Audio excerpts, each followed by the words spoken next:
This is how I turned a bunch of chicken nuggets into a chicken nugget table.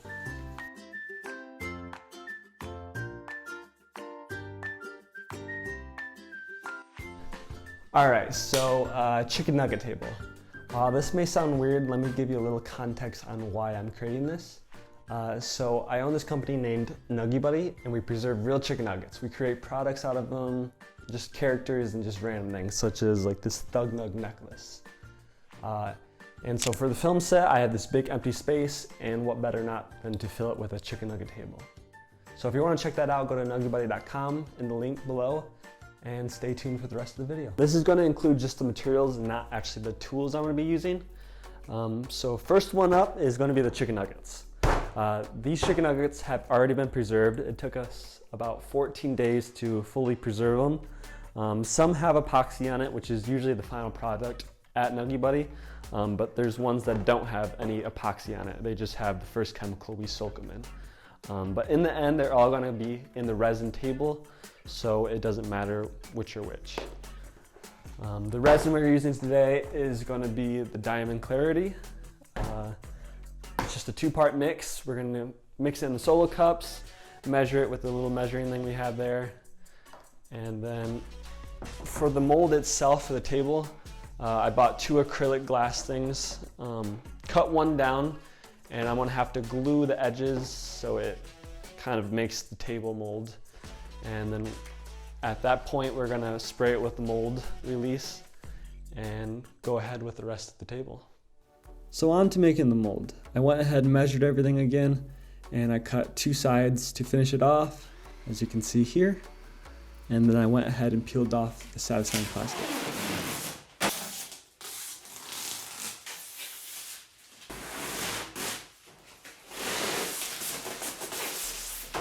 After everything was peeled off, I went ahead and just used a hot glue gun to attach all the pieces together.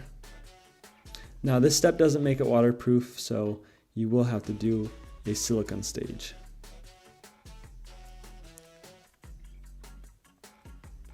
After the hot glue has cooled, you're just left with this box for the table. And now to make it waterproof, you want to use the silicone. I just used a clear one. You want to put a beam around all the glued edges, and then you want to rub it in with your finger. This just helps push the silicone into the creases and cracks for better waterproofing. Alright, so since the silicone was so thin, it dried in about 3 hours, so I'm going to continue the process today.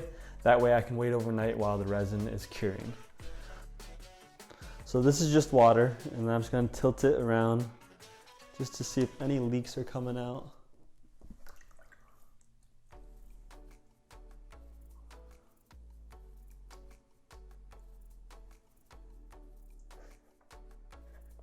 And it's looking like we're all clear to do the resin.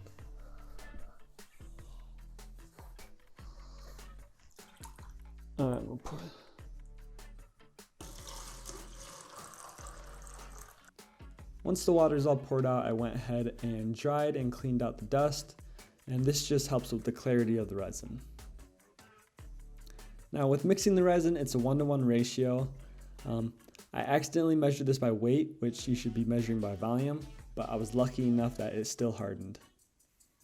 So I mixed this for about 5 minutes, and then I went ahead and poured it into the mold. I'll go ahead and smooth out the resin, just making one even layer. You also don't want to forget to hit this with a heat gun. This will just help relieve any air bubbles that are stuck. Now with this step of laying the chicken nuggets, I should have taken my time because I just threw them in there and it created a lot of air pockets under the nuggets. So if I were to make this for anyone that wants to buy one, I would take my time on this step. Alright, so now it's the next day and the resin has fully cured. I'm just going to go ahead and put another layer on, and hopefully I have enough. If not, I'll have to buy some more, and I'll have to finish it in about 3 days. So it turns out that the second layer was a little bit more tedious, and that's because all the nuggets were hardened together and it created a lot of pockets. I just went ahead and filled those by hand with a spoon of resin, and yeah. Now, some nuggets you'll notice are darker than others, and that's because they're usually cooked in a different batch before they're preserved.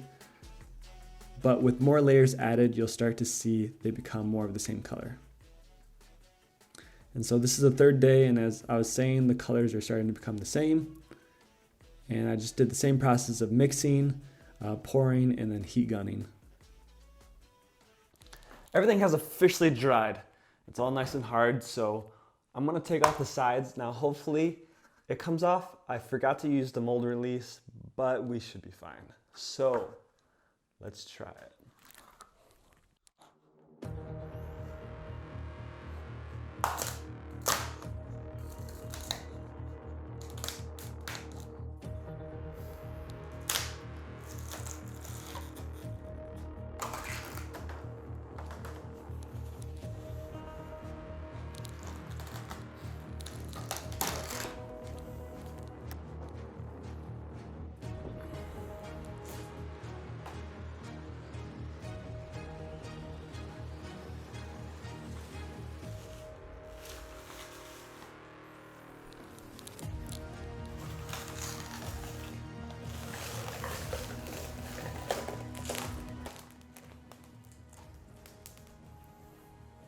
And so after everything was peeled off, you're left with this beautiful tabletop.